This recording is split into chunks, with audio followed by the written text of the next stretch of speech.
우리 구원론에 대해서 갈라디아 로마서를 통해서 주님 가르쳐 주시기를 원합니다.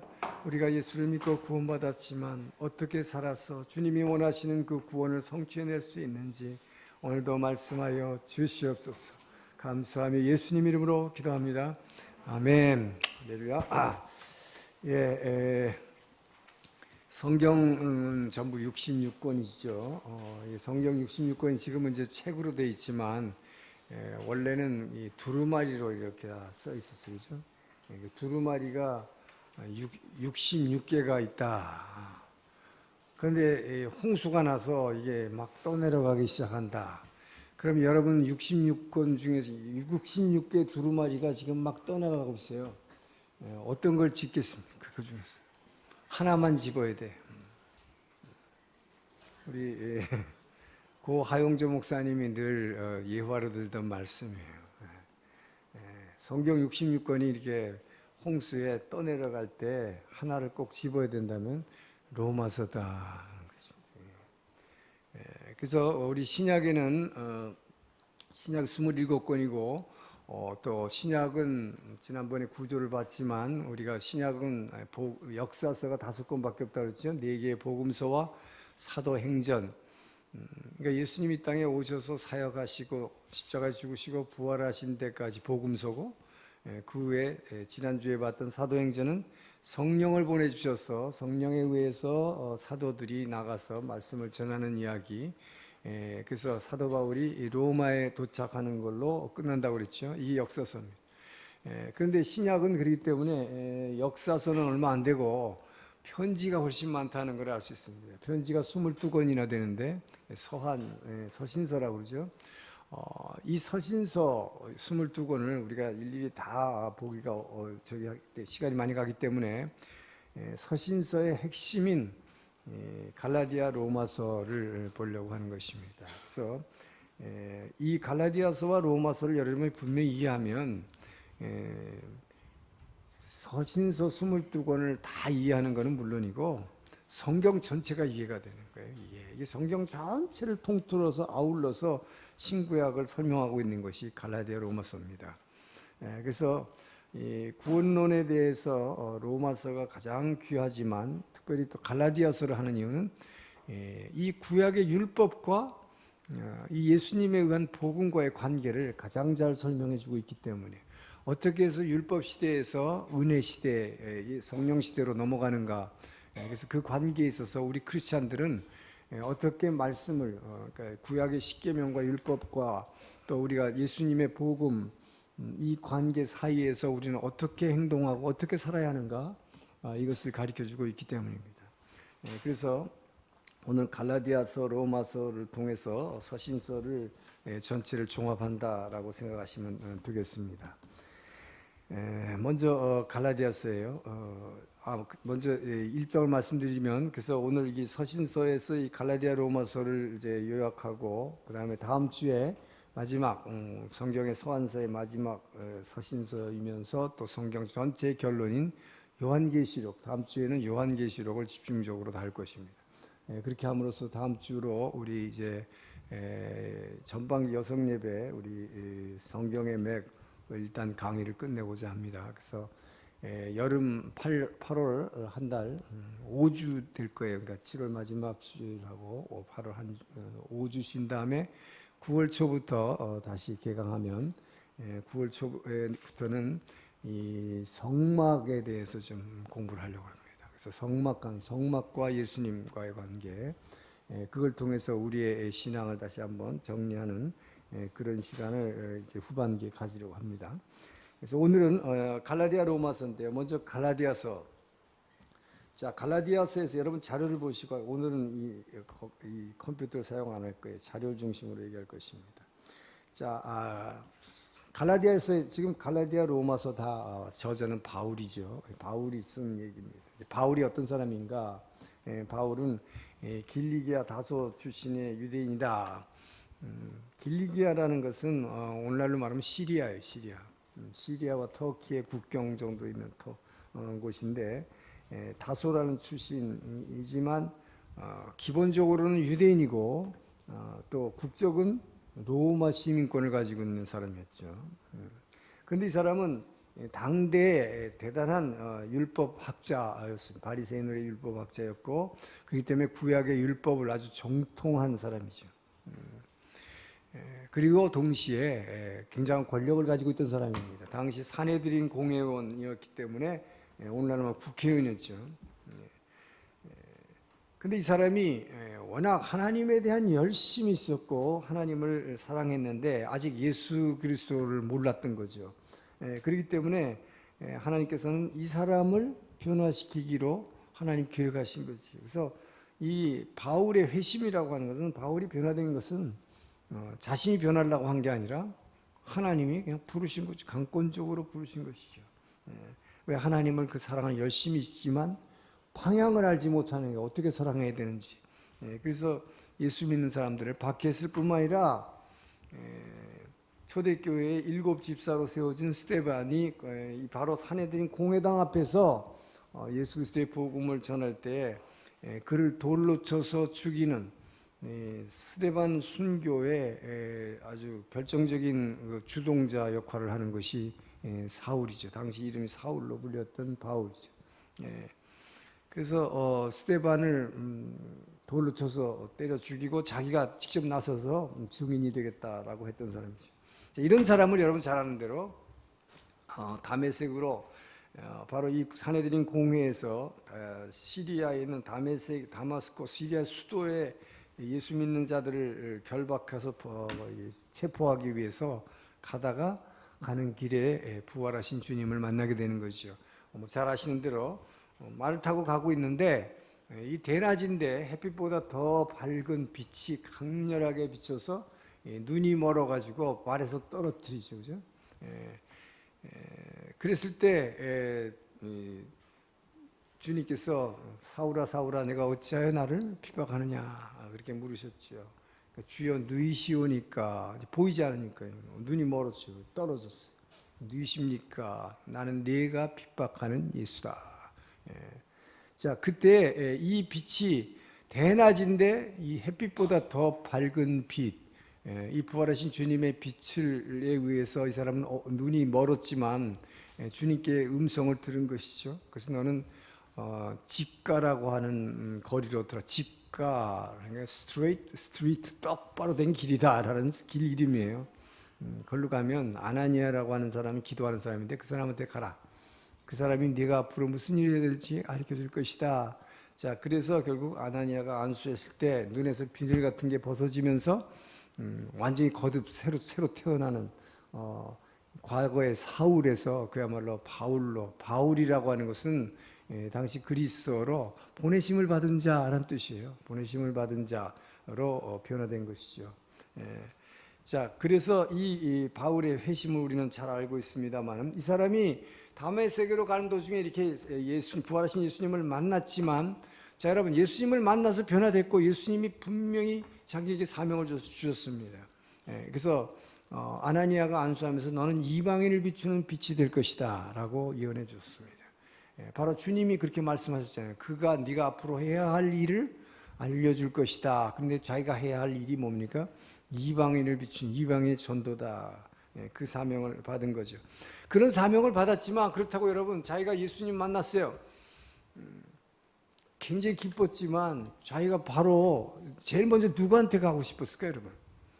예루살렘에 가고 싶었을 거예요. 왜요? 12 사도들에게 인정을 받아야 될 거 아니에요. 자기는 지금 그리스도인을 박해하던 사람입니다. 죽이려던 사람, 스데반을 죽인 사람입니다. 그런데 자기가 복음을 전하고 다니면 어떻게 되겠어요? 예루살렘에 가고 싶었지만 갈 수가 없죠. 누가 믿어주겠어요, 자기를. 자, 그래서 이 사람은, 사울은 하나님을 부활하신 주님을 만난 다음에 아라비아 사막에 가서 3년 동안을 수행했다. 3년 동안 수행했다고 자신이 기록하고 있는 것입니다. 그래서 아라비아 가서 이 사막에서 3년 동안 기도하면서 이 사람은 하나님으로부터 많은 계시를 받았어요. 부활하신 주님으로부터. 그리고 그때 바로 주님으로부터 너는 사도라는 칭호를 받게 되는 것이죠. 자, 그리고 나서 아라비아서 3년 동안 한 다음에 그리고 나서 고향에 가서 다메섹이 아니라 길리기아 다소 출신이니까 길리기아 다소에서 10년간을 전도 생활을 했는데 그 사역에 대해서는 성경이 기록하고 있지 않기 때문에 모릅니다. 그 사람이 10년 동안 뭘 했는지. 다만 복음을 전하고 있었다 하는 것은 분명했겠죠. 그리고 나서 우리가 잘 아는 대로 이제 이 안디옥 교회, 초대 교회에서 처음으로 탄생한 해외 지교회 안디옥 교회의 담임 목사인 바나바라는 사람이 이 사울을 픽업해 가지고 그 교회에서 공동 사역하다가 기도할 때에 성령님의 계시로 말미암아 이제 전도 여행을 떠나게 되는. 자, 그래서 이제 바울이 소위 기독교계의 스타가 되는 길이 열리는 거죠. 자, 이런 바울입니다. 근데 이 갈라디아를 쓰게 된 이 동기가 뭐냐? 그 당시에 교회에 위기가 있었죠. 그 당시 위기라고 하는 것은 초대교회에 여러분 주로 성도들이 누구였겠습니까? 초대교회 성도는 예루살렘에서 탄생한 초대교회, 베드로와 12사도를 중심으로 한 교회였죠. 그러다 보니까 유대인 중심의 교회였죠, 당연히. 그 유대인 중심의, 그러니까 그 당시에 아직은 이게 기독교인지 유대교인지 이걸 구분하기도 어려울 정도로 원래 유대교라고 하는 뿌리, 구약 성경을 믿는 유대교라는 뿌리에서 지금 예수를 믿는 교회가 탄생한 것입니다. 근데 결국은 성도들은 거의 대부분이 유대인들이었다. 근데 이제 유대인들 중에서도 120명이 기도할 때에 해외에서 온 해외파 유대인들이 있었죠. 그러니까 소위 말하는 헬라파 유대인, 그리스어를 당시에 공용어인, 요즘 말하면 영어 잘하는 이 유대인들이 있었지만 어쨌든 그 사람들도 유대인이었어요. 유대인들 중심의 교회가 이제는 전 세계로 땅끝까지 펼쳐나가는 이 교회로 변화되는 이제 과정, 이 변화되는 과정에서 이 갈라디아서라고 하는 이 서신서가 엄청나게 중요한 역할을 하게 된다 하는 것이죠. 왜냐하면 과거의 율법을 지키고 믿었던 그 유대인들이 이제 율법에서 이 복음으로 넘어가는 이 과정, 이것을 갈라디아서가 기록하고 있는 것입니다. 자, 그래서 이 갈라디아서는 신약의 이 27권의 성경 중에서 제일 먼저 기록된 것으로 봅니다. 그런데 제일 먼저 기록된 것은 물론 신학자들 간에 이견이 있는 게 갈라디아서가 아니라 데살로니가 전후서가 먼저다라고 하는 게 있는데 그게 중요하진 않아요. 뭐 어떤 게 먼저 됐든 간에 하여튼 아주 초기에 전해졌던 편지면은 틀림없습니다. 그것은 바로 뭐냐면 유대인 크리스찬들이었던 교회가 이제 이방인들이 막 들어오기 시작하면서 이방인들은 바로 유대인들은 무조건 크리스찬이고 뭐고 유대인으로 태어났으면 뭐에 다 할례를 받았잖아요. 그러니까 이방인도 예수 믿고 들어온 이방인들도 그럼 할례를 받아야 되느냐? 자, 그리고 레위기에서 말하는 부정한 음식의 규정이 굉장히 까다롭죠. 뭐는 먹어도 되고 안 먹어도 되고 이런 걸 지켜야 되느냐, 이런 문제가 발생한 것입니다. 자, 그래서 이거에 대한 분명한 입장을 밝혀주는 게 필요했다. 자, 그래서 갈라디아에 있는 교회들에게 보낸 편지, 그게 갈라디아서인데, 그러니까 갈라디아 교회라는 것은 한 개 교회가 아니죠. 이게 말하면 1차 전도 여행 때 바울이 전도했던 비시디아, 안디옥, 이고니온, 루스드라, 더베 이런 여러 개 그 당시 1차 전도 여행 지역의 교회들, 그 지역을 크게 갈라디아 지역이라. 그래서 갈라디아서는 그 지역에 있는 교회들에게 보낸 편지. 이게 제일 먼저 생긴 교회잖아요, 그렇죠? 그 교회들이 이제 예수를 믿고 났는데 이방인이 많이 들어왔는데 이 이방인들이 어떻게 해야 되는가? 유대인들이 믿었던 그런 의식을 다 해야 되느냐, 안 해야 되느냐? 자, 이 문제에 대한 답에서 시작하는 게 갈라디아서다. 그러나 이것이 바로 오늘날 예수를 믿는 저와 여러분에게 이 구약의 율법과 십계명이라든지 이 율법과 예수를 믿는 복음서, 예수님과의 관계, 이것을 우리에게 분명히 가르쳐주고 있다 하는 것이죠. 그래서 교회가 이제는 유대인 중심의 교회에서 이방인 중심으로 교회로, 근데 이 단 과정에서 중심적 역할을 한 것이 바로 안디옥 교회였다 하는 것이다. 자, 그러면 여기서 전하는 중심 메시지가 뭐냐? 오직 예수 그리스도를 믿음으로 말미암아 구원 얻는다는 거. 지금 여러분들은 다 알고 있지만 이것이 이제 갈라디아서가 얘기하는 제일 중요한 핵심이죠. 믿음으로 구원받는다. 그런데 믿음으로 구원받는다는 것을 바울은 계속 이제 가리키고 다녔는데, 아직도 예루살렘 본교회라든지 다른 지금 교회들에서는 유대인들이 중심이니까 그렇지 않다. 이방인도 예수 믿었으면, 아브라함의 자손이 되었으면 할례를 받아야 된다. 그리고 레위기에서 규정한 부정한 음식 먹으면 안 된다. 이렇게 얘기를 하는 거죠. 그래서 그렇지 않다고 하는 것을 바울은 이 편지를 통해서 분명히 알려주고 싶었던 것입니다. 그런데 이것이 그냥 자기 생각을 알려준 것이 아니라 사도행전 15장에 나오는 예루살렘의 종교회의에서 결정한 게 있었죠. 그래서 이 갈라디아서는 종교회의가 끝나고 직후에 보낸 것으로 여겨집니다. 예루살렘에서 열두 사도와 바나바와 바울을 12사도가 소환해서 회의를 했잖아요. 왜 너희들 헛소리하고 다니느냐라는 식으로. 그때 지난주에 우리가 봤지만 베드로가 일어나가지고 오히려 환상을 본 얘기를 하고 이방인에게도 복음이 들어가니까 성령을 받더라. 그래서 우리도 지키지 못했던 이 율법을, 이 멍에를 왜 이방인들에게 지우려 하느냐라고 오히려 베드로가 그렇게 얘기를 하는 바람에 그 결정이 뭐로 났습니까? 몇 가지 음식의 제한, 그죠? 피채 먹지 말고 우상에게 드리는 거 먹지 말고 목매에서 죽인 거 먹지 말고 그다음에 간음하지 말라는 이 네 가지 결정. 자, 이런 결정을 받았을 때 바울은 정말로 기뻤을 거예요. 그래서 이것을 제일 먼저 자기가 개척했던 갈라디아 교회에 알려주고 싶었겠죠. 거기에 이방인들이 그 문제 때문에 고민하고 있었기 때문이죠.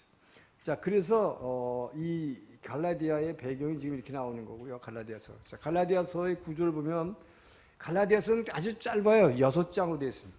6장인데 아주 체계적으로 되어 있어요. 2장 세 파트로 되어 있는데, 앞에 1, 2장은 역사적 논증이라는 것은 뭐냐면, 바울은 지금 전도여행하고 있는 동안에 제일 바울을 괴롭혔던 것은 네가 사도인가 하는 거예요. 너는 예수님의 12제자도 아니었는데 예수님이 살아계실 때 따라다니지도 않고 오히려 핍박했던 사람이 어떻게 네가 사도냐 그러는 거예요. 그래서 바울은 늘 그 사도 논쟁에 휘말립니다. 그래서 이 바울 서신을 보게 되면 사도권에 대한 얘기를 많이 하는데, 특히 갈라디아에서 이 사도권에 대해서 아주 분명하게 밝히고 넘어가는 것이 나와요. 그래서 이 역사적 논증이라고 하는 것은 뭐냐? 제일 먼저 1장, 2장은 자신의 체험, 내가 어떻게 부활하신 예수님을 만났고, 내가 어떻게 변화됐고, 내가 이렇게 해서 어떻게 복음을 전하고 있다, 내가 복음이 전하는 말하자면 과정을 자기의 체험적으로 얘기하고 있어요. 그래서 역사적 논증이라고 합니다. 자기가 왜 사도인지. 그 다음에 3절, 3, 4장, 2장에서는 이것을 이제 말씀의 근거에서 신학적으로 왜 예수를 단지 믿음으로 말미암아 우리가 구원받는가? 율법에서 얘기하는 그 모든 것을 다 우리가 지켜서 구원받는 게 아니다 라는 것을 신학적으로 2장에 걸쳐서 얘기합니다. 그리고 나서 마지막 5장, 6장은 실천적 논증이라고 하는 것은 그러므로 우리는 어떻게 살아야 된다 하는, 살아야 된다는 얘기를 하고 있는 거예요. 실천적인 이 믿음을 어떻게 우리는 실천해내야 되는가. 자, 이것이 갈라디아서다 하는 거죠. 자, 그래서 이것을 조금씩 이제 한 장 한 장씩 간단히 요약해서 좀 설명합니다. 먼저 1장, 2장인데 1장이 중요한 것은 자기가 이제 사도가 됐다는 얘기를 하는데, 여러분 자료 보면 바울이 늘 얘기하는 말이 뭐예요? 자, 사람에게서 난 것도 아니요. 이게 뭡니까? 나를 사도시킨 것이 어떤 사람이 나를 너 사도해라 라고 해서 된 거 아니다. 그리고 사람으로 말미암아 어떤 사람이 나를 변화시켜서 내가 사도 된 것 아니다. 이 모든 것이 나를 사도로 지명한 것도, 나도 사도 되도록 변화시킨 것도 예수 그리스도로 말미암고 하나님 아버지로 말미암아 변화됐다라는 것을 분명히 밝히는 것이죠. 어떤 사람에 의해서 내가 안수받아서 내가 지금부터 내가 목사다, 내가 사도다 이렇게 주장하는 거 아니다는 거죠. 이것이 바로 다메섹에서 부활하신 예수님을 만나서 변화된 사건을 얘기하는 것이죠.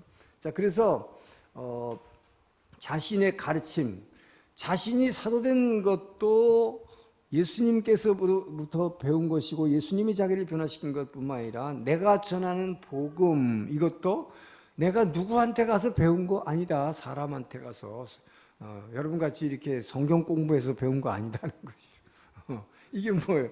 자기는 아라비아에 가서 3년 동안 기도하면서 그 주님이 계속 자기에게 많은 영적인 가르침을 받은 거죠. 그래서 이 모든 것 자기가 가르치는 배운 것도 내가 지금 전하는 복음도 사람에게서 배워서 가르치는 게 아니라 예수 그리스도와 하나님께로부터 받은 것이다 라는 것을 분명히 얘기하고 있는 것입니다. 그러니까 오늘날도 예를 들어서 이렇게 얘기하면 이건 이단이 되는 거예요. 그러니까 성경은 이미 그 당시에 우리 초대교회 당시에 나왔던 구약과 신약 이것으로 하나님의 말씀을 이 세상에 계시한 것은 종료되었다고 보는 것이 우리 기독교계에서 인정하는 결론입니다. 그렇기 때문에 초대교회 이제 이때 당시 말하자면 지금 정경으로 우리가 보는 구약 신약 66권 이것 이외에는 어떤 것도 우리는 복음으로 인정하지 않습니다. 하나님이 주신 말씀을 인정하지 않습니다. 그 이후에 받았다는 것은 거짓으로 보는 거예요. 그러니까 그 이후에 받았다는 것은 뭐냐면 이미 주어진 성경의 말씀을 풀어서 해석해주고 이런 얘기는 할 수 있지만 내가 하는 말이 이게 하나님 말씀이 성경이다 이렇게 얘기할 수는 없다 이거죠. 그러니까 자기가 개인적인 체험으로 하나님의 말씀 음성을 들었다 그런 얘기를 많이 하잖아요. 저도 많이 하잖아요. 그래 그건 뭐예요? 내가 음성을 들었고 환상을 봤지만 그러니까 이것이 하나님의 말씀이니까 이거를 성경으로 믿어라 이건 아니죠. 내가 받은 말씀 음성은 뭡니까? 이미 주어진 66권의 성경의 말씀을 어떻게 하면 지킬 수 있고 어떻게 하면 순종할 수 있느냐 거기에 관한 음성을 들은 것이지 내가 새로 들은 음성이 성경책이 되는 건 절대 아니다 이 말이에요. 그렇게 얘기하는 게 이단이다 이 말이에요. 여러분 이걸 분명히 알아야 된다. 그렇죠? 자 그래서 사도라고 하는 것은 자기가 이제 예수님 부활하신 예수님이 너는 가라. 라고 보내심을 받은 자다. 너는 이방인에게 빛을 전하는 자다. 이방을 비추는 빛이다. 그래서 자기를 이제 영어로 폴이라는 게 보내심을 받은 자라고 한 것이죠. 그래서 많은 목사님들이 말하자면 사울이 박해할 때의 사울이 바울로 바뀌었다. 이런 얘기를 많이 하는데 박해하던 그러니까 사울이라는 이름이 박해하는 사람이라는 뜻은 아니에요. 그건 아닌데 뭡니까? 원래 사울로 불리우던 사람이 예수님을 만나고 나서 보내심을 받은 자라고 자기가 보내심을 받았기 때문에 그때부터 바울이라고 불리웠다 하는 것입니다. 자, 그래서 바울은 지금 아까 얘기한 대로 자기의 체험을 먼저 1, 2장에서 지금 얘기하고 있고 그 다음에 신학적인 설명과 그 다음에 어떻게 살아야 될 건가 얘기합니다. 그리고서 자기가 이 1장에서 얘기하죠. 다른 복음은 없다. 예수를 믿는 것 이외에는 다른 복음은 없다. 그래서 자기는 예루살렘으로 가고 싶었지만 부활하신 주님을 만난 다음에 아라비아로 갔다. 그리고 나서 다메섹으로 가서 전도했다. 그러나 자기가 3년 후에 3년 만에 처음으로 예루살렘을 방문하게 됐다. 그래서 베드로와 15일간 교제했다는 얘기를 합니다. 3년 만에 예루살렘으로 방문한 계기가 뭐냐? 자기 스스로 가가지고 얘기해봐야 아무도 안 믿어지죠. 이게 바로 이 역할을 하는 것이 바나바입니다. 안디옥 교회의 지도자였던 목회자였던 담임 목사였던 바나바가 이 바울을 픽업해서 데려간 거죠. 그래서 처음으로 예루살렘에 가가지고 베드로와 15일간 교제하면서 많은 이야기를 나눴어요. 그래서 여기에서 자기 여러 가지 이제 자기가 예수님 만난 얘기 또 베드로가 체험한 것들 서로 나눴겠죠. 그래서 이 바울은 베드로하고 굉장히 깊이 교제했던 것을 알 수가 있습니다. 자, 그래서 중요한 것은 2장에서 지금 갈라디아 2장에서 얘기하는 것은 바로 그 예루살렘에 갔더니 자기가 그리스도인들을 박해했었는데 그 12 사도들이 초대교회의 지도자들이 나를 인정했다 하는 거예요. 그게 중요한 것입니다. 그리고 자기가 전하는 복음이 옳다라고 그 사도들이 인정했다. 그러니 이제 나를 믿어주세요라고 얘기하는 것이죠. 나를 믿어도 좋다. 내가 전에는 박해하던 사람이었지만 이제 12사도들이 나를 인정했다라고 얘기하고 있는 것이죠. 자, 그래서 사도들이 진짜 이 바울이 진정으로 변화됐고 부활하신 예수님을 만났고 이 사람이 사도됨을 인정해 준 것입니다. 그래서 이가 전하는 복음을 이제 진정한 복음으로 인정을 해 주는 거죠. 자, 그래서 갈라디아 2장 11절에서 21절에 보면 재밌는 얘기가 나오는데, 말하자면 바울이 하도 사람들이 자기를 가지고 가짜 사도라, 저 사도도 아닌 게 사도라고 그런다, 예수님 따라다니지도 않았고 제자도 아닌 것이, 그러니까 여기서 자기의 권위를 위해서 예화를 하나 들었어요. 재밌는 예화. 베드로가 이 뭐예요? 베드로가 교회에 왔을 때 이방인들하고 앉아서 밥 먹고 있었는데 이방인들하고 이렇게 밥 먹었단 말이에요. 그러면 유대인들은 원래 율법에 의하면 이방인들과 절대 식탁에 교제를 할 수 없습니다. 같이 앉으면 안 돼요. 특히 식사하는 건 굉장히 중요한데, 그런데 베드로는 이미 뭐예요? 고넬료와의 체험을 했기 때문에 이방인들하고 이제 자연스럽게 밥 먹을 수가 있어요.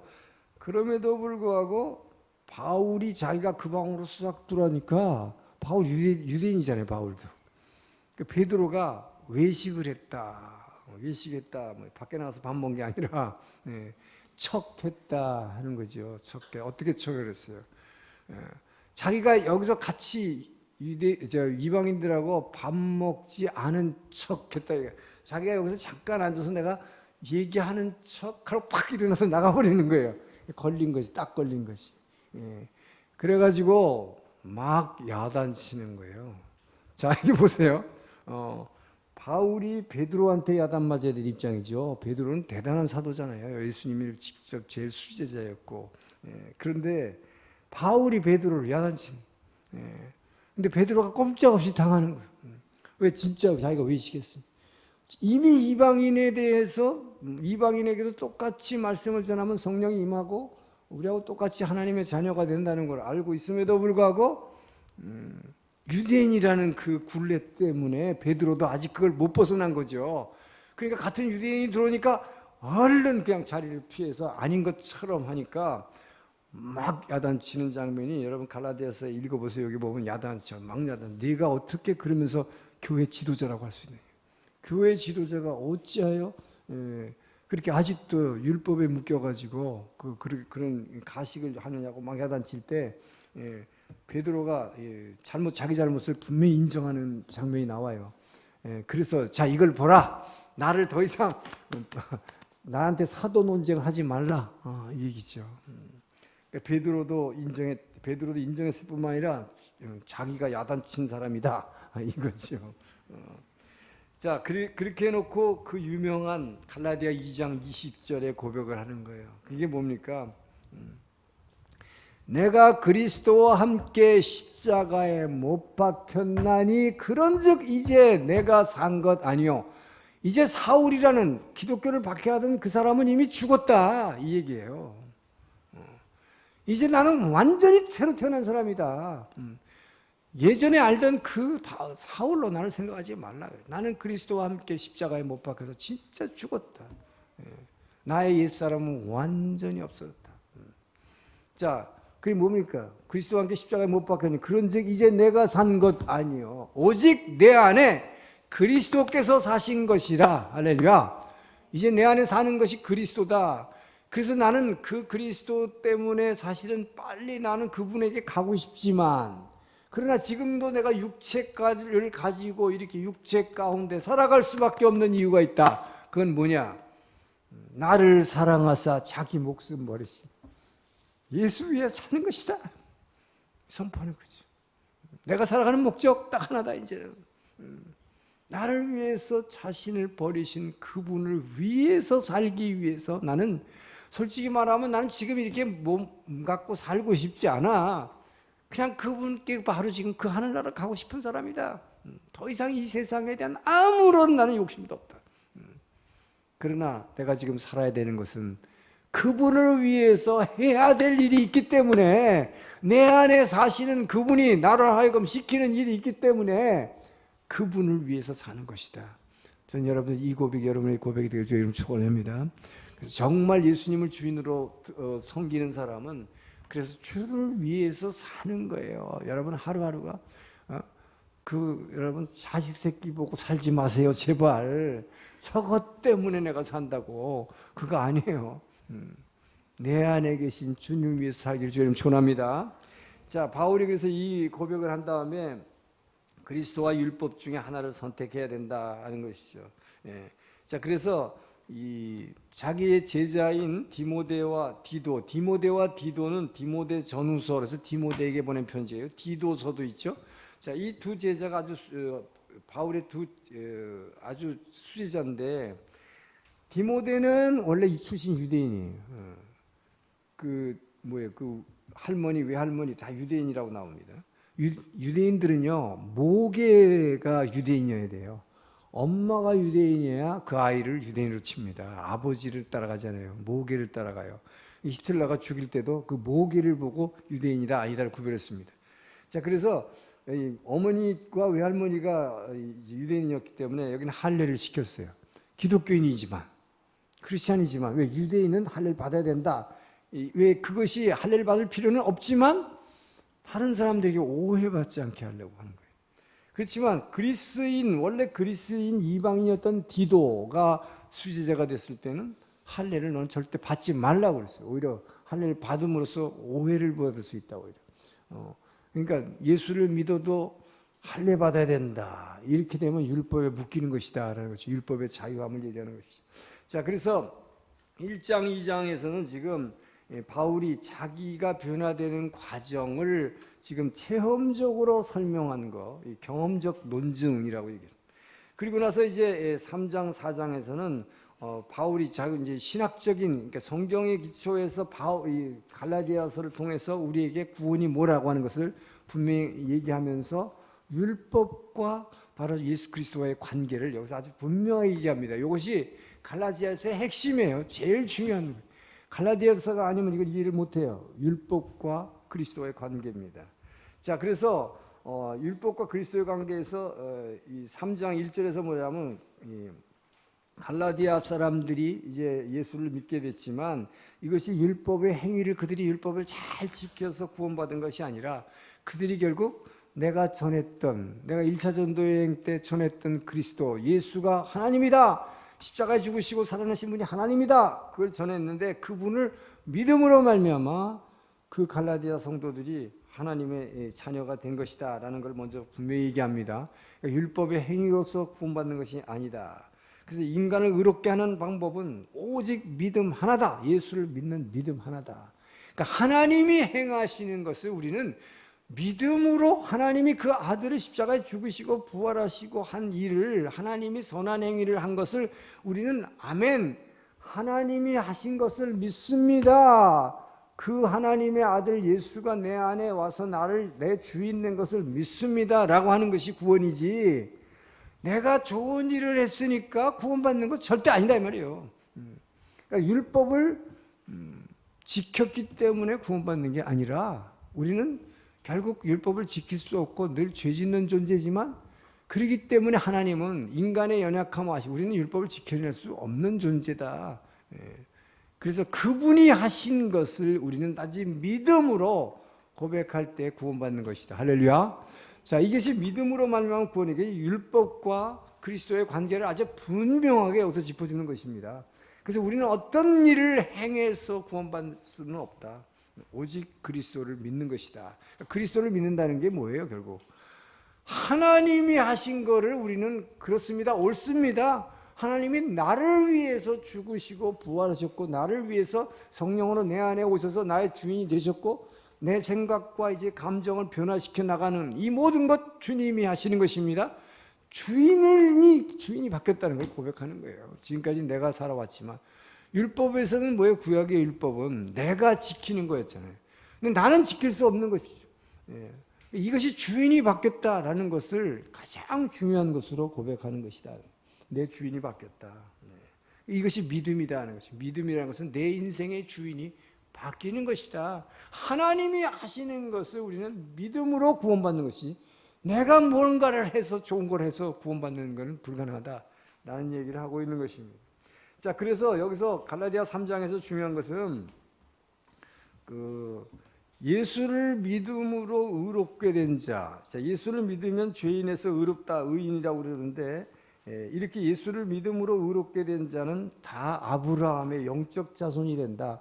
그래서 갈라디아 3장 13절, 14절, 이것이 바로 우리가 아브라함의 자손이 되는, 여러분, 이 너무나도 참 축복의, 이제 말하자면 우리가 축복의 통로가 될 수 있는 근거가 이 갈라디아 3장 13절, 14절이에요. 그 얘기 뭡니까? 창세기 12장에서 하나님이 분명히 아브라함에게 약속하신 게 있죠. 처음 인류의 대표로서 하나님의 죄인들 가운데 아브라함이라는 한 사람을 부르시고 그에게 이 땅에 내가 하나님 나라를 회복시켜 주겠다 라고 약속하시고 아브라함에게 주신 세 가지 축복 중에 하나가 뭐예요? 내가 너로 큰 민족을 이루게 하고 내가 너를 창대케 해서 뭐예요? 이 세상의 모든 민족이 지조노 스베테노 민족구가 아나타니요테 슈쿠코 우케루, 이겁니다. 이 세상의 모든 어떤 나라의 백성이라 할지라도 너를 통하지 않고는 축복을 받을 수가 없다 그랬어요. 근데 저와 여러분이, 그러니까 너를 통해서 뭐야? 너의 자손이 되어야 된다. 아브라함의 자손, 너를 통해서 나오지 않고는 절대로 축복 못 받는다. 근데 저와 여러분이 죽었다 깨어나도 유대인이 될 수 있습니까? 저와 여러분이 아브라함의 자손이 어떻게 돼요? 니고디모가 예수님께 질문했던 대로 우리가 어떻게 다시, 그러면 유대인의 어머니 백소로 들어갔다가 나옵니까? 안 되잖아요. 근데 그거를 지금 바울이 얘기하고 있는 거죠. 어떠한 이방인도 뭡니까? 예수를 믿음으로 말미암아 이제는 영적으로 아브라함의 자손 됐다. 할렐루야. 이로 인해서 아브라함을 통해서 주시려는 모든 축복이, 이 예수를 십자가에 죽으시고 대신 저주받으신 예수를 믿음으로 말미암아 그 믿는 자, 그래서 의롭게 된 자는 아브라함의 자손이 되었다. 할렐루야. 이로 인해서 하나님이 아브라함을 통해서 주시려는 모든 축복이 이방인에게 이르렀느니라. 할렐루야. 자, 이것을 바로 여기서 얘기하고 있는 거예요. 그러니까 율법과 유대교와 기독교와의 관계를 아주 분명히 짚고 넘어가는 거죠. 그래서 어떻게 저와 여러분이 예수를 믿어서 이제 축복받, 하나님이 아브라함을 통해서만 축복 주시겠다 그러는데 저와 여러분이 아브라함의 자손이 되게 됐다. 얼마나 축복입니까? 자, 그것을 우리에게 먼저 3장에서 얘기를 하고, 믿음이라고 하는 것은 하나님이 앞으로 되어질 일을 믿고 나가는 것이다. 자, 근데 여기서 중요한 이제 율법과 이 복음, 그리스도와의 관계를 얘기하는 것이죠. 자, 이 복음이란 건 뭐냐? 율법은 저주를 가져올 뿐이다. 왜 저주를 가져옵니까? 지킬 수가 없으니까. 율법의 핵심은 뭐예요? 율법의 핵심은 순종하면 축복이고 불순종하면 저주입니다. 율법의 핵심은 이 신명기, 자, 이 신명기 신학이에요. 신명기 신학이라는 것은 축복과 저주의 일이죠. 순종하면 축복받고, 뭐예요? 저주받는다. 뭐하면? 불순종하면 이거죠. 두 갈래, 신명기 신학이라는 것은 소위 말하는 두 갈래 길, 후다마다 미치, 두 갈래 길. 하나님의 말씀에 순종하느냐? 그럼 축복이다. 불순종하면 무조건 저주받는다. 율법은 이것을 얘기하고 있는 거죠. 그런데 우리 인간은 이 율법을 지켜낼 수가 없어요. 우리는 우리의 몸을 가지고 말씀을 그냥 지켜낼 수가 없다. 그러니까 뭐 무조건 인간은 불순종하게 되어 있다는 결론입니다. 아무리 너가 노력해봐라, 불순종하게 돼 있다. 그래서 너는 뭐야? 저주받을 수밖에 돼. 그래서 율법은 저주를 가져올 뿐이다 라고 말하는 거예요. 너희가 율법을 지켜야 된다고, 그래야 구원받는다고 그렇게 얘기하지만 유대교에서 인간은 율법을 지켜낼 존재가 아니다 말이에요. 못 지킨다. 그 결과는 저주받는다. 그런데 왜 예수가 복음이냐 이 말이에요. 왜 예수가 기쁜 소식이냐. 이 율법이 순종하면 축복받는다는 것과 불순종하면 저주받는다는 이 두 가지의 길을 모두 다 예수님이 자기 몸으로 이루어내셨기 때문이다. 할렐루야.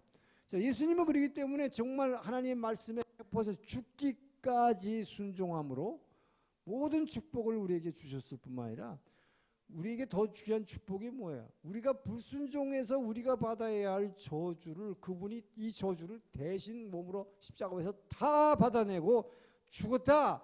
그래서 바울이 고백한 것처럼 나는 그리스도와 함께 십자가에 못 박혔나니 그런즉 이제는 내가 산 거 아니다. 나는 죽었다. 그리스도와 함께.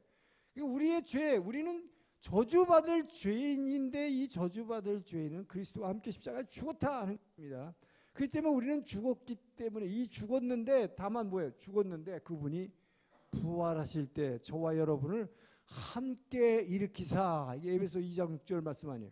그분이 부활하실 때 모든 성도를 함께 일으키사 보호자 옆에 앉히셨나니. 할렐루야. 바로 이거예요. 그래서 저와 여러분이 그분과 함께 다시 일어난 것입니다.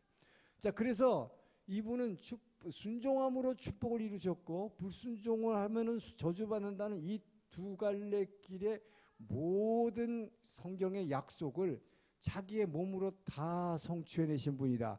그렇기 때문에 이분이 하나님이라는 거죠. 그래서 그분이 죽으시고 부활하셨기 때문에 이 죄를 다 이겨냈기 때문에 이 저주를 다 이겨내고 우리에게 승리의 삶, 성공하는 인생을 가지시고 내 안으로 찾아오셨다. 할렐루야. 그래서 이것이 복음이다. 기쁜 소식이다. 이 말이에요. 기쁜 소식. 내가 했어야 되는데 내가 못하는 거를 이분이 해줬기 때문이다. 그래서 우리는 단지 내 안에 찾아오신 그분을 믿고 그분을 나의 주인으로 따라가면 축복이 오게 돼 있다. 할렐루야. 예, 이것을 얘기하는 것이죠. 이게 갈라디아서의 핵심이에요. 자, 그래서 율법은 그러면 우리 바울이 질문을 합니다. 여기서.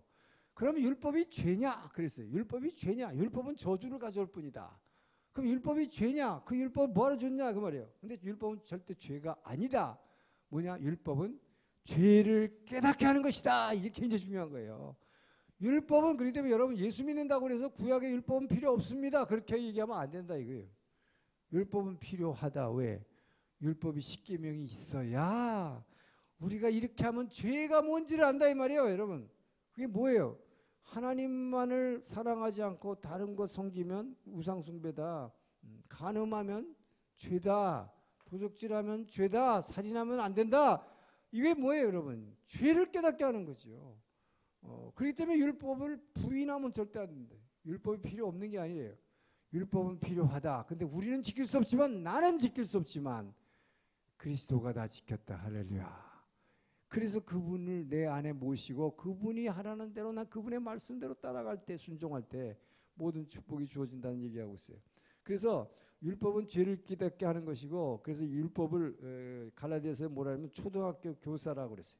예, 이것을 옛날 성경에는 뭐 어려운 말로 써놨는데 뭐라죠? 몽학선생.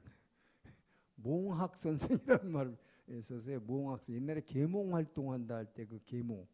우리를 깨닫게 하는 선생님이다. 근데 그게 뭐냐면 오늘날로 하면 유치원 선생님, 보육원 교사라는 뜻이에요. 그러니까 율법은 보육원 교사다 이 말이에요. 자, 이게 무슨 얘기냐면 율법이라는 역할을 이렇게 얘기하는 거예요. 자, 아이들을 이렇게 맡았어요. 보육원에서. 그러니까 이 초등학교 교사 몽학 선생님이 뭐냐면 율법이 뭐냐. 아이들을 이렇게 맡았는데 이 아이들을 이렇게 원을 딱 그려주고 얘들아 너희들 요 안에서만 놀아야 돼. 절대 나가면 여기 나가면 오토바이 나서 친다 죽는다. 여기 절대 나가면 안 돼. 이렇게 해놨어요. 이게 율법이에요. 말하자면. 그런데 애들이 절대 나가면 넌 나가면 죽는다. 그렇지만 나갈까 안 나갈까? 나갈 수밖에 없다라는 거예요. 애들은 암만 이거 너 나가면 안 돼. 나가면 죽어. 그렇지만 튀어나간다. 그 말이에요. 그래서 학부형이 올 때까지 부형이 올 때까지 얘네들을 이 안에서 이렇게 보호하고 있는 몽학 선생, 초등학교 교사 이게 율법이다. 그러니까 애들은 뭐를 하는 거예요? 뛰쳐나가긴 나가지만 뛰쳐나가면 내가 죽는다 하는 거를 안다 이 말이에요. 그러면서도 뛰쳐나간다. 예. 그러니까 이 율법은 필요하다 하는 것입니다. 왜? 이걸 뛰쳐나가면 죽는다는 것을 우리에게 가르쳐 주기 때문이다. 근데 언제까지냐? 보호자가 올 때까지다. 이것을 사도 바울이 때가 참에 그런 거예요. 때가 참에 도끼가 미치다. 도끼가 미치로 도끼 마대지. 그래서 그때까지 율법의 역할을 얘기하고 있는 것입니다. 그래서 이 바울은 이제 이 율법은 없어져야 되는 것이 아니라 필요하지만 이것을 예수 그리스도가 다 이루시는 거기 때문에 우리는 그 예수님을 믿음으로 구원받는다는 얘기를 한 거예요. 자, 그래서 이 참 놀라운 것은 갈라디아서가 예수님에 대해서 얘기하면서 중요한 것은 성령에 대해서 강조하고 있습니다. 그래서 갈라디아서 4장은 아주 성령장이라고 할 정도로 지금 이 성령에 대해서 얘기하고 있어요. 그래서 영적 체험이고 우리 영이 우리 안에 들어와서 우리를 변화시키는 이야기를 이제 하게 돼요. 그래서 바로 하갈과 사라의 얘기를 됩니다. 하라는 율법의 언약을 모세 율법의 언약을 상징하죠. 하갈이 뭐예요? 아브라함이 약속을 받았지만 아기를 주겠다는 약속을 받았지만 사라에게서 낳지 않고 여종에게서 낳은 아들, 이것은 율법의 언약이다. 근데 진짜 안에 있던 사라에게서 난 이것이 언약의 약속이다. 그래서 그 하갈에게서 태어난 계집종의 자녀인 이스마엘, 이것은 율법의 속박을 얘기하지만 이삭, 사라에게서 태어난 이삭은 자유함의 자녀다라고 이야기를 합니다. 그래서 기독교는 자유함을 주는 종교인데 이게 뭐냐? 성령에 의해서 자유롭게 해주는 것이다. 죄에서 자유롭게 하고 모든 속박으로부터 자유함을 주는 것이다. 근데 율법은 올가매는 것이다.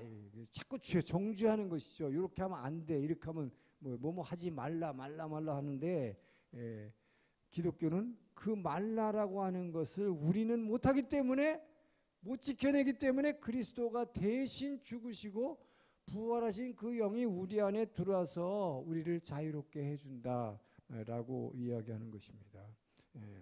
자, 그래서 5장 6장에 보면은 이 갈라디아 5장 6장이 중요한 것은 이게 삶의 적용인데 이제 성령이 들어와서 우리를 이 세상에서 이 세상의 시험을 이기게 하고 우리가 믿음을 갖게 하고 거룩한 삶을 살게 하는데 여기서 중요한 것은 더 이상 유대주의를 지키려고 하면 안 된단 말이에요. 그 얘기는 뭐냐면 할례 받지 말아라. 그리고 음식에 대해서도 더 이상 부정한 음식 그런 거 신경 쓰지 말아라 라고 얘기하는 것입니다. 그래서 여러분 오늘날 중요한 것은 이 갈라디아서와 로마서를 분명히 안 가르치는 이 목사님들이나 성경 공부 강의가 있어요. 그 굉장히 조심해야 되는 거예요.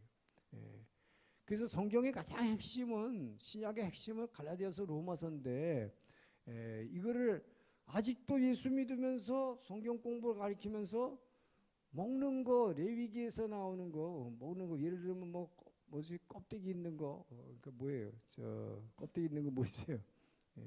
자라, 새우 뭐 이런 거 먹으면 안 된다. 뭐 돼지고기 먹으면 안 된다. 이런 식으로 얘기하는 그 목사님들이 있는데 그 잘못된 거다 이 말이에요, 여러분. 분명한 것은 성령으로 말미암아 우리는 자유함 주시기 위해서 그분이 오셨다는 것입니다.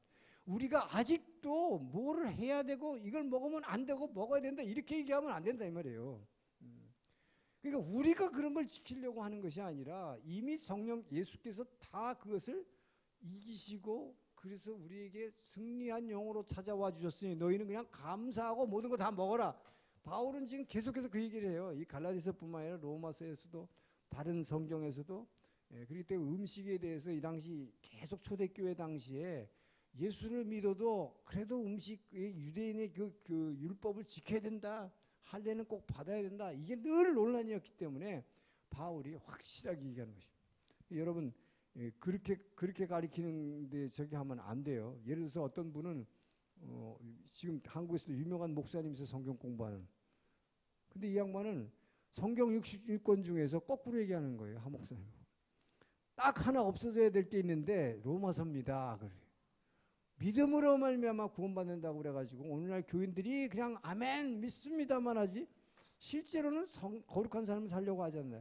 어떤 의미에서 참 옳은 얘기를 하는 것 같아요. 왜냐하면 이제 로마서를 봐도 이제 나오지만 우리가 실제로 거룩한 삶을 살라는 얘기가 계속 나오잖아요. 근데 그분은 거룩한 삶을 강조하는 것까지는 좋은데 그렇다고 해서 믿음으로 말미암아 구원받는다는 로마서 때문입니다. 로마서는 없어져야 됩니다. 이렇게 얘기한단 말이에요. 이거 진짜 이거는 뭐 이단이라고 말하기 뭐하지만 진짜 잘못된 가르침이죠. 제일 중요한 우리 복음서예요. 자 그래서 이 지금 갈라디아서에서 보면 육체의 소욕과 성령의 소욕이 서로 대적하는 관계라는 것을 얘기하고 성령의 열매 우리가 잘 아는 갈라디아 5장 22절 23절 9가지 성령의 열매이죠. 성령을 여러분 예수의 영으로 우리가 충만해서 성령 충만해지면 어떤 열매를 맺는다? 사랑하게 되고 기쁨, 희락과 기쁨을 가득 차게 되고 모든 사람과 평화롭게 되고 또 뭐예요? 오래 참고 사랑은 오래 참고 자비하고 선을 행하고 충성하고 예를 들어서 충성하지 않고 이렇게 싹 배반한다. 이게 뭐다? 이게 성령 충만하지 못한 거지. 오래 참지 못하고 화 버럭버럭 내는 거 충만하지 못한 거죠. 기쁨이 없는 거 이런 거 다죠. 그다음에 온유해야 되는 절제하는 거. 특별히 이 절제라고 하는 것의 중요한 것은요. 욕망만 절제하라는 게 아니에요. 여러분 절제에서 중요한 것은 여러분이 이제 기도 많이 하는 사람들 보면 은사가 와요. 병 고치는 은사, 예언하는 은사. 근데 그런 거 같다고 자꾸 뭐 아무한테나 가서 말이지 뭐 당신 안에 지금 귀신 보여 뭐 이상한 게 있어 이런 식으로 하면 큰일 난단 말이에요. 사역은 그냥 하는 거예요. 은사를 줬다고 바로 사역하는 건 절대 아닙니다. 은사는 훈련받아야 돼요. 훈련받은 사람 아니면 은사하면 안 됩니다. 특별히 말씀에 의해서 분명한 말씀의 체계를 갖고 있는 사람이 사역해야 돼요. 그렇지 않고 그냥 사역하면 큰일 나는 거예요. 이것을 절제라고 했어요. 이게 성령의 열매는 진짜 성령에 의해서 우리는 은사를 받는데 은사를 받았다고 팔팔 뛰고 뭐 병 고친다고 아무한테나 가서 막 이렇게 하면 안 돼요. 예언 그렇게 하면 안 돼요. 그렇기 때문에 교회 질서를 따라야 돼요. 이건 반드시 훈련받고 있는 사람이 해야 되는 거예요.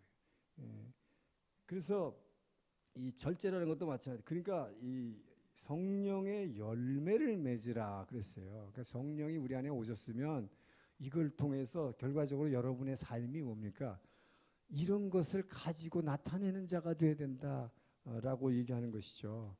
자 이게 이제 로마서를 해야 되기 때문에 여기까지 하게 돼. 그래서 믿음의 법칙과 성령의 법칙이 다르다.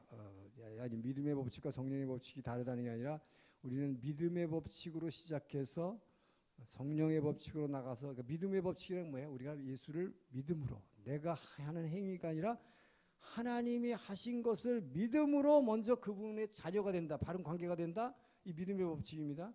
그러고 나서 성령으로 통해서 내가 새롭게 거듭난다. 자꾸 변화된다. 내 생각이 바뀌고 말이 바뀌고 행동이 바뀌고 변화되어야 된다. 그리고 나서 마지막은 뭐예요? 열매를 맺는 게 사랑의 법칙이다. 사랑으로의 삶을 사랑하는 삶을 살아야 된다. 이 얘기를 하고 있는 것이죠. 자, 이게 갈라디아서예요. 자, 그럼 로마서는 뭐냐지? 로마서가 이제 구원론의 핵심인데 로마서를 쓰게 된 동기는 스페인 전도를 땅끝까지 전도하기 위해서 로마의 교회를 방문하겠다라는 것을 알리고 또 협조를 구하기 위해서 쓴 동기는 그거죠. 선교하는데 좀 도와달라. 내가 땅끝까지 선교해야 되는데 로마 교회는 자기가 개척한 게 아니니까 그 교회 교인들에게 재정적인 후원과 기도해달라고 하기 위해서 쓴 편지입니다. 다만 로마 교회는 자기가 사도 바울이 가가지고 개척한 교회가 아니죠. 이 로마 교회는 120명이 마가다라 앞에서 기도할 때 디아스포라 했던 로마에서 왔던 사람들이 성령 받고 가가지고 세워진 교회로 보는 것입니다. 자, 그렇기 때문에 바울은 여기다 협조해달라는 편지를 쓰면서 그냥 협조 좀 해주셔. 나 선교사입니다. 이렇게 하지 않았다는 거죠. 이 로마서가 귀한 것은 자기가 복음을 전하지 않았기 때문에 어떻게 해서 우리가 예수를 믿음으로 말미암아 구원받는다는 것을 분명히 가르쳐 주기 위해서 가장 정말 성경의 진주라고 할 수 있는 이 로마서에서 구원의 교리를 설명하게 되는 것입니다. 이 로마에 있는 성도들에게 너희들이 어떻게 구원을 받았고 너희들이 구원받았으면 앞으로 어떻게 살아야 되고 하는 얘기를 해준 거예요. 자, 그래서 로마서의 핵심 주제가 있는데 이 로마서의 핵심 주제는 로마서 1장 17절이에요. 여러분 로마서 1장 17절 이거는 뭡니까? 복음에는 하나님의 의가 나타나서 믿음에서 믿음에 이르게 하나니 이런 거예요. 자, 복음에는 하나님의 의가 나타나서 처음부터 끝까지 믿음을 가지게 하는 거다. 그 말입니다. 예. 자, 그런데 여러분 종교개혁을 할 루터가 바로 이 말씀을 읽다가 이제 종교개혁을 하게 되는 건데 로마서 1장 17절이에요. 근데 루터는 원래 이 머리가 좋은 사람이 공부를 잘했어요. 그래서 로스쿨 가려고 공부를 하고 있었어요. 변호사가 되려고. 그런데 들판을 자기 친구 아주 친한 친구하고 들판을 걷고 있는데 천둥이 막 치면서 벼락이 팍 내는데 옆에 있는 친구가 굉장히 친하고 아주 참 착한 친구인데 벼락을 맞아갖고 시커멓게 그냥 시체가 돼서 옆에서 팍 쓰러져 죽는 거예요. 그야말로 벼락 맞았다 그러잖아요. 하나님이 저주받은 거죠. 너무너무 무서웠어요. 너무너무 무서웠어요. 근데 속으로 더 무서웠던 것은 솔직히 말해서 이 친구하고 어렸을 때부터 친구인데 이 친구보다 내가 더 죄를 많이 지었는데 왜 하나님은 나를 안 치고 여길 쳤을까? 겁이 팍 난 거예요. 그래서 그때부터 이제 신학으로 바꾼 것입니다. 하나님한테 이제 가야겠다. 그리고 하나님을 더 알아야겠다. 그 신학 공부를 해가지고 20대 후반에 신부로서 신학교의 교수가 됐어요. 그래갖고 처음에 시편을 강의하다가 이 로마서 1장 17절을 딱 읽는 순간에 깜짝 놀랐어요. 왜 깜짝 놀랐냐? 복음에는 하나님의 의가 나타나서 믿음에서 믿음으로 이룬다 그랬는데 루터가 생각한 것은 복음에 하나님의 의가 나타나면 안 된다고 생각합니다. 복음에는 하나님의 의가 나타나면 안 되는 게 아니라 큰일 나는데 그 말이지. 근데 왜 복음에는 하나님의 의가 나타나? 이거 아닌데 큰일 나는데 왜? 복음에 하나님의 의가 나타나면 하나님의 의라는 건 뭐예요, 여러분? justice, 공의, righteousness, 의로움, 그야말로 하나님은 공의. 이 공의가 나오면 뭐야? 나 같은 죄인은 내 친구같이 벼락 맞아 죽어야 되는 거야. 근데 복음을 읽는데 거기에 복음에서 하나님의 공의가 나와버리면 어떻게 해? 다 죽어야 되잖아. 나 같은 사람 다 죽어야 되잖아. 그러니까 겁이 팍 나. 이거 아닌데. 교수로서 강의를 못한 거예요. 거기서 가르칠 수가 없어. 자, 그러다가 어느 날 이 말씀의 의미를 깨달은 거예요. 자, 그래서 이 로마서에 나타난 하나님의 의, 이게 중요합니다. 로마서는 이 하나님의 의를 가지고 구원론을 설명하고 있어요. 자, 그래서 복음에는 하나님의 의가 나타난다. 자, 하나님의 의가 나타난다. 이 복음에 나타나는 하나님의 의라고 하는 이 의는 이 의가 뭐냐 하는 것이죠. 이것을 두 가지로 말하자면 설명할 수 있다는 것이죠.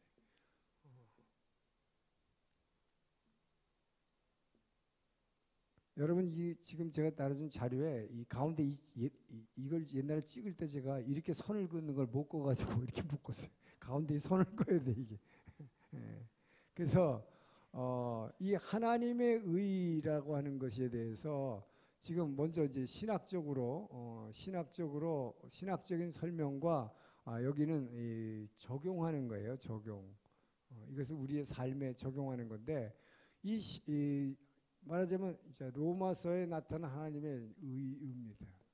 근데 이 하나님의 의라는 것을 두 가지의 의미가 있다는 것으로 보는 것이죠. 로마서는 16장으로 되어 있어요. 근데 이것도 딱 반으로 8장, 전반부 8장과 후반부 8장으로 이렇게 나눠집니다. 그런데 이 전반부 8장에서는 뭘 얘기하냐? 이 하나님의 의, 복음에 나타난 하나님의 의라는 것은 하나님이 행하시는, 하나님이 행하시는 의라는 말이에요. 그러니까 복음에는 하나님의 의가 나타난다. 소유격으로 되어 있죠. 이 소유격이라는 건 뭐예요? 하나님이 가지신 의다. 소유다. 하나님의 소유격. 하나님이 가지신 의. 그것은 뭐냐? 하나님이 의를 행하신다 하는 것입니다. 그러니까 하나님이 행하시는 의다라는 의미가 하나 있고, 그 다음에 복음에는 하나님의 의가 나타난다. 이것은 하나님의 의라는 것은 하나님 자신이, 자, 하나님 자신, 본인 자신이 의다라는 거예요. 하나님 자신이 의다. 하나님 자신, 이 설명이 여기서 달라진다는 것입니다. 그래서 이것을 로마서를 16장을 8장으로 이렇게 반으로 나눠서 설명할 수 있다는 것이죠. 자, 그래서